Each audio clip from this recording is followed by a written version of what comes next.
আমাদের অপোনেন্ট খুব স্ট্রং।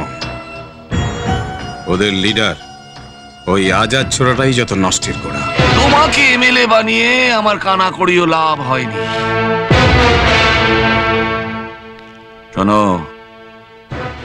7 দিনের মধ্যে যদি ওই বস্তিটা খালি করতে না পারো, এই কালু প্রসাদ তোমাকে শান্তি দেবে না। কথাটা মনে রেখো। আপনি কিছু ভাববেন না দাদা, আপনি কিছু ভাববেন না।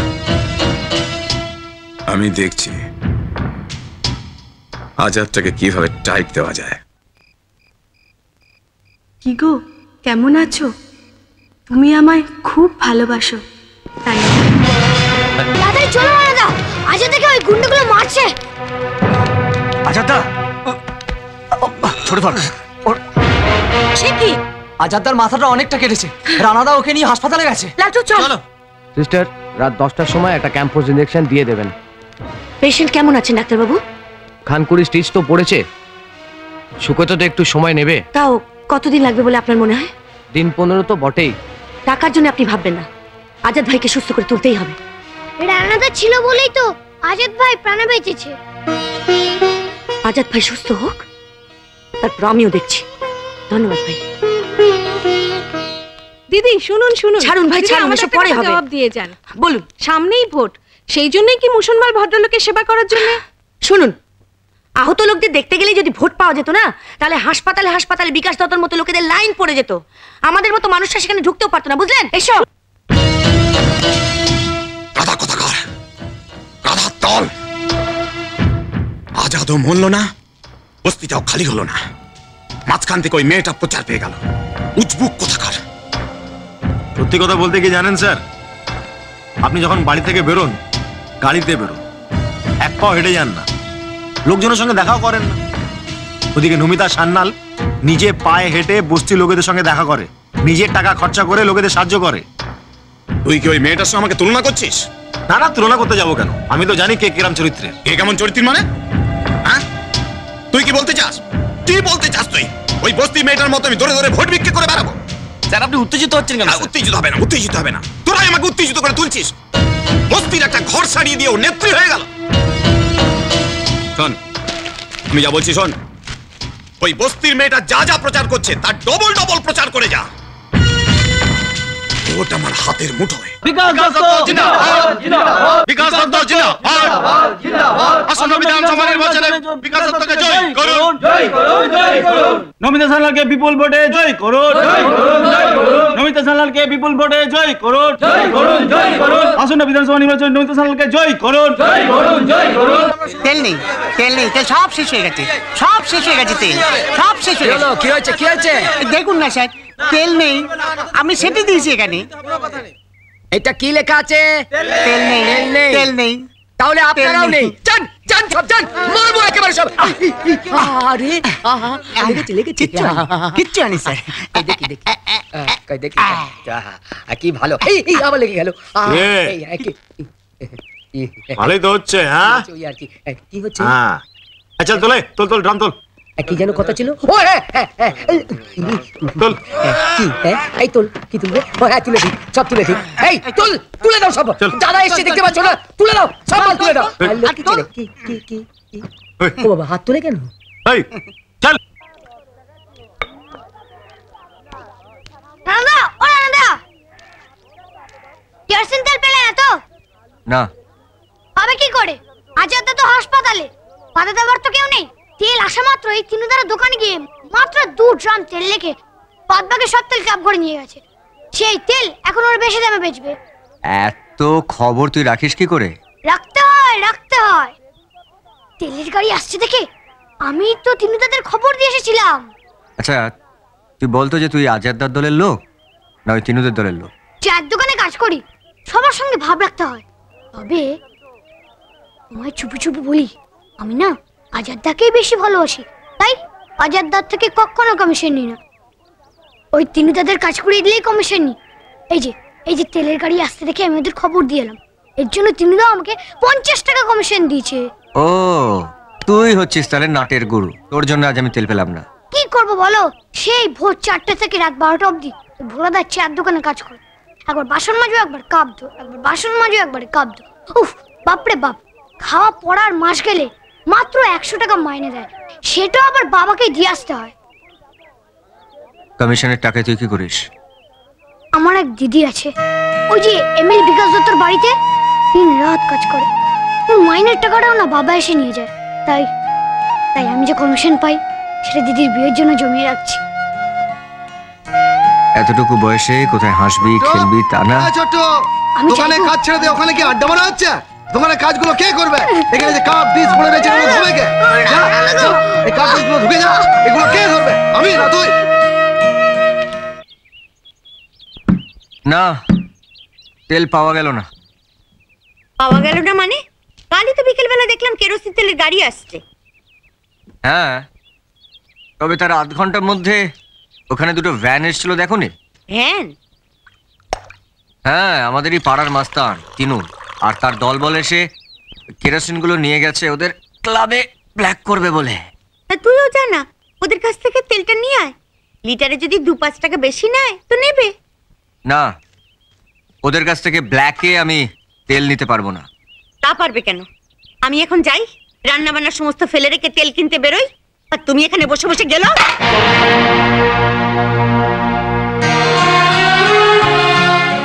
আচ্ছা মা, পান থেকে চুন খসলে তুমি দাদাকে এভাবে খাবারের খোঁটা দাও কেন বলো তো? তুই কি আর সাদে? ঘরে এক ফোঁটা কেরোসিন তেল নেই, গ্যাস কবে আসবে তারও কোনো ঠিক নেই। তো দাদা কি ভেবেছে যে আজ দুপুরে রান্না কি করে হবে? আচ্ছা, কেরোসিন পাওয়া না গেলে ও কি করবে? ও কি করবে মানে? ও কি পারতো না তিনুদের ক্লাব থেকে একটু কেরোসিন নিয়ে আসতে? তাতে কেউ জাগ যেত? ও দাদা! আরে ছোটু, আয় আয় আয় আয় ভেতরে। আরে বস। এতে 5 লিটার তেল আছে। তুই তেল পেলি কোত্থেকে? তিনু দাদার ক্লাব ঘর থেকে নিয়ে এলাম। নিশ্চয়ই বেশি টাকা দিয়ে নিয়ে এসছিস। তোমাদের জন্য আনছি বললে লিটারে অন্তত 8-9 টাকা নিত। আমি বললাম আমাদের দোকানের জন্য আনছি। তা তুই এতগুলো টাকা পেলি কোত্থেকে? কোত্থেকে মানে? দোকানে কেরোসিন তেল আসছে এই খবর আমি ওদের দিয়েছিলাম, ওরা আমাকে 50 টাকা দিয়েছিল, সেই টাকা থেকেই নিয়ে আসছি। রাস্তায় দাঁড়িয়ে আমার সঙ্গে গল্প করার জন্য ভোলাদার হাতে মার খেলি, তারপরে আমাদের জন্য কেরোসিন তেল নিয়ে আসলি? ছোটবেলা থেকে মার খেতে খেতেই তো বড় হয়েছি। মার খাওয়াটা আমার অভ্যাস হয়ে গেছে। দিনে খাবার খাই 2 বার, আর মার যে কতবার খাই তার কোনো ঠিক নেই। না, আমি যাই গো। এই বস, নে একটা রুটি খেয়ে যা। আমি খাবো না গো। এই কোনো কথা নয়, একেবারে চুপচাপ হা কর, হা কর। নাও, খাও না, খাও। আমাকে এইভাবে কেউ কোনোদিন খাওয়ায়নি, জানেন আলাদা, আমার বাবাও না। চলি। দাঁড়া, তেলের টাকাটা নিয়ে যা। টাকাটা তোমার কাছে রেখে দাও, দিদির বিয়ের সময় দিও। ভারী মিষ্টি ছেলেটা না? হ্যাঁ, ওর সৎ মা ওকে আর ওর দিদিকে বাড়ি থেকে তাড়িয়ে দিয়েছে। ওর দিদি আমাদের এখানকার এমএলএ বিকাশ দত্তের বাড়িতে কাজ করে, আর ওই চায়ের দোকানে। আচ্ছা দাদা, পৃথিবীর সব সৎ মায়েদের চরিত্রই কি একই রকমের হয়? কি বলতে চাইছিস তুই? তুমি ঠিক যেটা বুঝেছো সেটাই বলতে চাইছি। শুনলে তোমার মেয়ের কথাটা? শুনলে? আহা, ওর কথায় কান না দিলেই পারো। খুব তো দাদা দাদা দাদা দাদা করছিস। দেখবো তোর দাদা তোর জন্য কি করে। তবু তো চায়ের দোকানের ছেলেটা দিন রাত পরিশ্রম করে ওর দিদির বিয়ের জন্য টাকা জমাচ্ছে। তোর দাদা তো সে মুরদও নেই। হ্যাঁ, ভালো কথা মনে করিয়ে দিয়েছো। হ্যাঁ রে রানা, তোর যেন একটা কবে ইন্টারভিউ আছে? কাল। আজ রানী গাড়ি চাপা পড়েছে, কাল মানুষ চাপা পড়বে। আমরা এর একটা প্রতিকার চাই, প্রতিকার। গাড়িগুলো ঘোরা সব। আরে গনসা, রাস্তা বন্ধ কর, সব ওইদিকে সব। আমি যা বলছিলাম বন্ধুগণ, যতক্ষণ না পুলিশের তরফ থেকে কোনো এক অফিসার আমাদের সঙ্গে আলোচনায় বসছেন ততক্ষণ এই পথ অবরোধ চলবে। এসব কি হচ্ছে? আজ এখানে এমএলএ বিকাশ দত্ত আছে না, ওদের বাড়ির পোষা কুকুর রানী গাড়ি চাপা পড়েছে, তাই পথ অবরোধ হয়েছে। চলবে। একটা কুকুর মারা গেছে বলে সবার অসুবিধা করে পথ অবরোধ?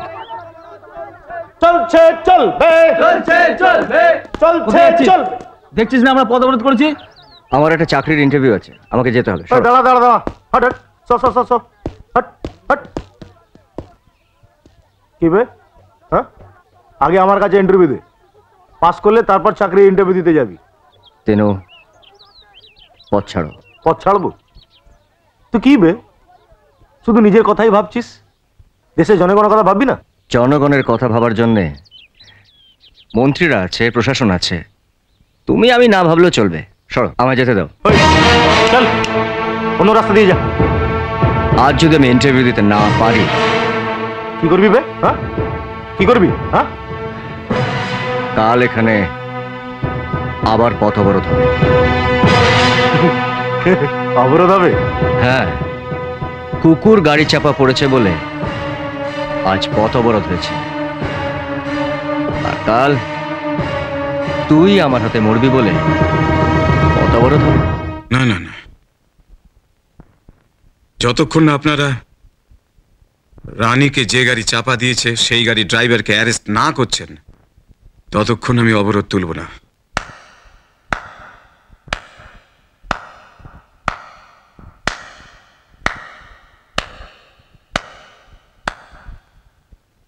কে তুমি? আমার নাম রানা মিত্র, আপনার এলাকায় নতুন এসেছি। একজন এমএলএ হিসেবে আপনার দেশ সেবার ধরন দেখে আমার সত্যি খুব ভালো লাগলো, তাই হাততালি দিয়ে আপনাকে আমি অভিনন্দন জানাতে এসেছি। কি ব্যাপার, তুমি এ বাড়িতে ঢুকলে কি করে? আপনি যেরকম জনগণকে ধাপ্পা দিয়ে নেতা হয়েছেন, আমিও সেরকম আপনার দরবানকে ধাপ্পা দিয়ে বাড়িতে ঢুকে পড়েছি। কি চাই তোমার? আপনার সহযোগিতা। আপনার তো তিনটে গাড়ি, যে কোনো একটা ড্রাইভারকে বলুন যে দয়া করে আমাকে একটু স্প্ল্যানেড অব্দি পৌঁছে দিতে। কি আজে বাজে কথা বলছো তুমি? আমার গাড়ি তোমাকে দিতে যাবো কেন? তোমাকে পৌঁছে বা দেবে কেন? এই চিঠিটা পড়ে দেখুন, তাহলে বুঝতে পারবেন যে আমি গাড়িটা কেন চাইছি। নিন। এমপ্লয়মেন্ট এক্সচেঞ্জের চিঠি?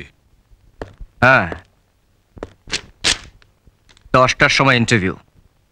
আপনার কুত্তার রানী গাড়ি চাপা পড়েছে বলে আপনার কুত্তার বাচ্চারা শোকে পথ অবরোধ করেছে। আমি তো মেন রাস্তা অব্দি পৌঁছাতেই পারলাম না। সাহস দেখুন ছেলেটা, আমার বাড়িতে ঢুকে আমার সামনে দাঁড়িয়ে আমার ক্যাডারদের কুত্তার বাচ্চা বলছে। কি করব স্যার, পেটে লাথি বললে তো গল করে সত্যি কথাটা মুখ থেকে বেরিয়ে যায়। 9:30 বাজে স্যার, আপনার ড্রাইভারকে বলুন এরপরে চাকরিটা না হলে কিন্তু আমার ফুল ফ্যামিলির দায়িত্বটা আপনাকে নিতে হবে। ড্রাইভারকে নয়, তোমার মতো উদ্ধত ছোকরার জন্য দারোয়ানি যথেষ্ট। বিবেন, বিবেন, তুমি এখানে? তুমি মাঝে মধ্যে ভুল করে ফেলো বাবা, তাই তোমার মেয়ে হয়ে তোমার সেই ভুলগুলো শোধরাতে আমাকে এখানে আসতেই হয়। আপনি আমার সঙ্গে আসুন, আমি আপনাকে স্প্ল্যানেড অব্দি পৌঁছে দিচ্ছি। তুমি এই ছোকরাকে চেনো?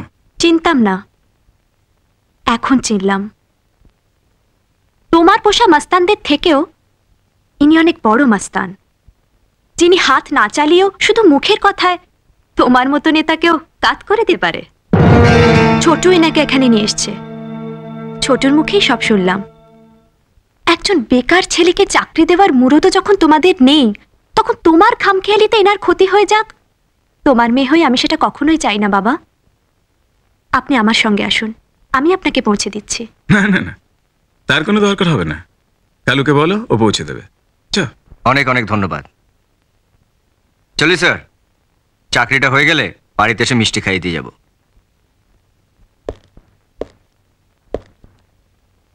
আমাকে নমস্কার করলেন কেন? শুনেছি পুলিশেরা নাকি নেতাদের চামচেবাজি করে, আপনার দৌলতে আজ সেটা সচক্ষে দেখলাম। রাস্তা অন্যায়ভাবে পথ অবরোধ করেছে আর আপনি নেতার বাড়িতে বসে নেতাকে তেল দিচ্ছেন। পারেন বাবা আপনারা, এই পোশাকটার আর কোনো মান ইজ্জত রাখলেন না। চলি।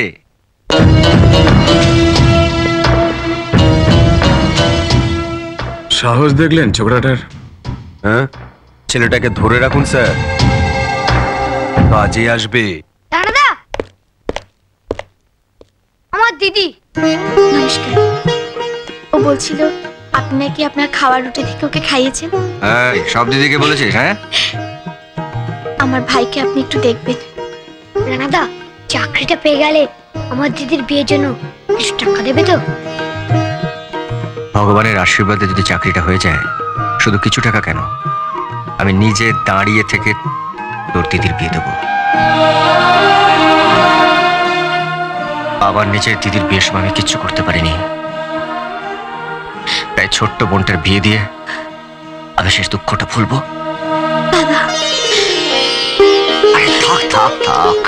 কি হলো মিনু, তুমি এখানে দাঁড়িয়ে আড্ডা মারছো?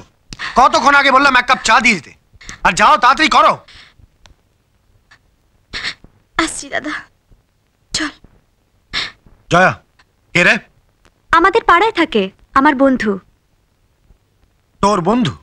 হ্যাঁ, আমার খুব ভালো বন্ধু। চলুন, এরপর দেরি হয়ে যাবে। চলে, আবার দেখা হবে।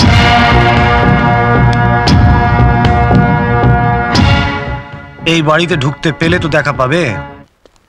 আসুন। চলে। নমস্কার। উনি যেখানে যাবেন সেখানে ছেড়ে দিয়ে এসো।